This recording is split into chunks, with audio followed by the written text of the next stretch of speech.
Sheridan Smith and Ann Ming join us now, and you are very brave to be here today chatting to us, but also to do this story and tell it. And Sheridan, I can see your relationship you've got together. It's beautiful. It's a difficult story to tell and to relive, but we're going to do it because what you've done is something incredible, Anne, and that's what we're going to focus on today. Thank you. But sadly, we're going to have to just go back just to tell the story a little bit. So in 1989, your daughter Julie, she disappeared, she finished work, and she was reported missing. So you must have your heart must have just dropped. Well, my gut feeling told me something was definitely wrong, because it was so out of character. I never once doubted that she just took off, as the police did suggest at one point, that she could have just, you know, got a lift to London and gone start a new life. She wouldn't leave a 3-year-old child. No. You know, so... And look, we've just seen then in the clip of the show and what we were explaining earlier, you horrendously were the one that found your daughter's body. Your daughter's killer was wrongfully acquitted. And then that's when your fight really, really began. Now, having to go through that, I mean, the title of the show says it all, I fought the law. You really, really did, Anne. I did, you thank you, fought the law. Yeah, yeah. Was it that mother's gut and that mother's instinct that said, you can't let this rest? I couldn't let it rest. I think the fact that he was bragging after his acquittal that Really? he got away with a perfect murder, and people were ringing us up and saying he's in so-and-so pub and he's bragging he killed your daughter. Oh. And then people had gone to the police and told the police, but because of the 800-year-old Double Jeopardy Law, he couldn't be retried. Which nowadays sounds absolutely crazy. I think it's still a thing in America. The whole thing is utterly ridiculous that because you got acquitted first time round in a trial, you can't be then retried for the same... But then you can come away from that and go, yeah, I did do it, haha, and then nothing can happen to you. And well, when he tried to kill another man and woman while he was free, and after that, he sent a death threat letter to the woman he tried to kill, and he said when he was released, he would do it to her, what he did to Julie. So he confessed in a letter he'd killed our daughter, and then the police put a tape recorder on a prison officer he'd confessed to. Yeah. And so the police came to see us and said, he can't be retried for murder, but he can be tried for perjury. And because he'd had 2 trials, and he'd lied at both trials, he got sentenced to 6 years for 2 counts of perjury. And it seemed absolutely ridiculous. Yeah, of course. In 2000, the year 2000, in this day and age that a man can confess in a court of law, it just wasn't right. Yeah. And I came out that court and I said to my husband, I said, I'm going to do something about this Double Jeopardy Law. It's not right. No. And, I mean, if there's been a wrongful conviction, I agree the person should be freed, but solely the same principle should apply when there's been a proven wrongful acquittal such as ours. They should be able to be retried. Absolutely. Which they couldn't then. And so what we did have at the time, I had a very supportive MP, Frank Cook, who has since died. And I went to see him. I haven't got a computer, still haven't got one. Everything I did was handwritten. I wrote a letter to Jack Straw, the Home Secretary. And we had a meeting with him. And he said, you know, in the light of the Stephen Lawrence case, the Home Affairs Select Committee had debated the Double Jeopardy in a way they were thinking about recommending it. I said, well, what happens after this? He said, it has to go to the Law Commission. I said, I'll have a name and address for them. Yeah. I think he was glad to get rid of me. I bet you went through some biros, didn't you, Anne? Oh, yeah. So I met the Law Commission and I wrote to them first, and they said that ours was the most compelling case in the country. We did a confession court of law. So in the light of them, the Law Commission, they got together and they recommended it be changed. Wow. And that would allow a retrial. So then, but then it had to go, like, to get into the white paper, which it did, it got into that, but then it had to go to the House of Lords. That was the hard one. They can bounce it back to Parliament. Yeah. But I had a stroke of luck. I was at a victims' conference in Newcastle, and Lord Faulkner was the Justice for Victims Minister. So in the room, there was about 200 families who'd all had somebody murdered, but there's quite a few who'd had acquittals. And he was the Justice Minister, and he came off the podium after doing a talk, and I just got up and just pulled him to the seat next to me. I said, Lord Faulkner, can you get me to come to the House of Lords to speak to these people who are going to debate the Double Jeopardy? He said, would you do that? I said, I'll give you a week to organise it. And he did. Well, do you know what, Anne? I got the chance to go to do it, yeah. It was 15 years of a fight.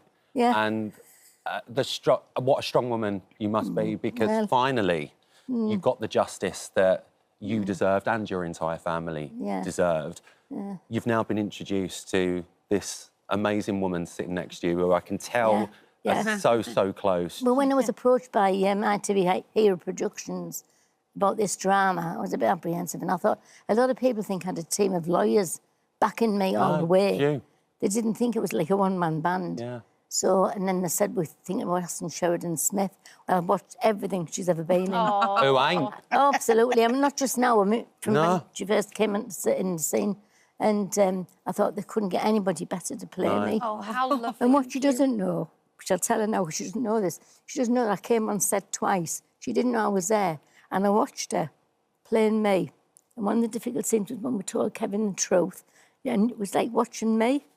You didn't know I was there. Oh, I'm going to get Sheridan a tissue now, look. Oh, bless you. We're all going to be... Don't make Sheridan nervous. She's getting nervous, look.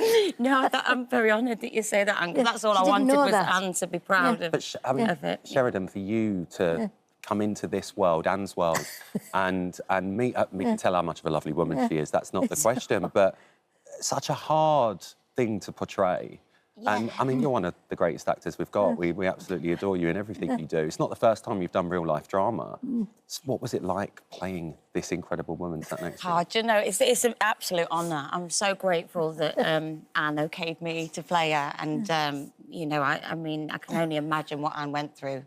You know, filming for me was only 10 weeks, but I really got to know Anne, and I've become, as you know, we've become very close. And portraying it just for that short time was an emotional rollercoaster. So I can only imagine how Anne has felt going through that 17-year battle of fighting the law and getting justice for Julie, and she did it and paved the way for so many other families. So I'm in awe of her, you know. No, it's a real honour. There's been 16 other families because it's changed in England. There's been 60 more cases. It's changed in Scotland. But what I would love now is for all world leaders to go and see them and say, don't be frightened, change it.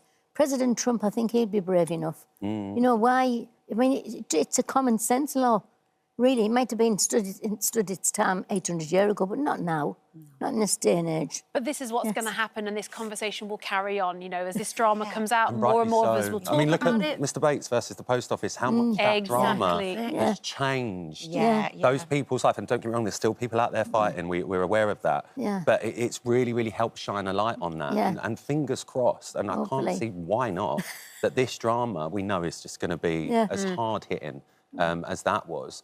Fingers crossed that helps you carry on your fight. I hope so, because I think because Sheridan portrays me so well, and, you know, it's just as though she's me, to be quite honest. She's really got inside me. And it lets you see that one person single-handedly can do this. You know, you can't change a law. Well, and you're a normal woman, and you've taken on the law like this as a normal woman. Come on. So inspirational to play that role, Sheridan, and obviously with her being on set and things like that, that must have been so difficult at times. Certain scenes in particular must have been so hard. Oh, I mean, luckily I didn't know Anne was actually on set. She didn't know I was there. Because I'd have gone to pieces. I'd have been too nervous, I think, to do it.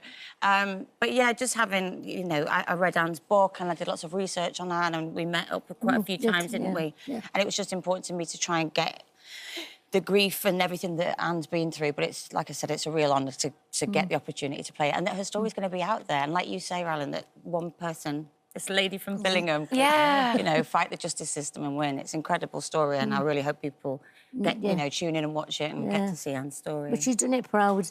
She really... No, you have, Sheridan. Well, that's you know, made that's all I'm I not just saying because you're here, because I'm here with you.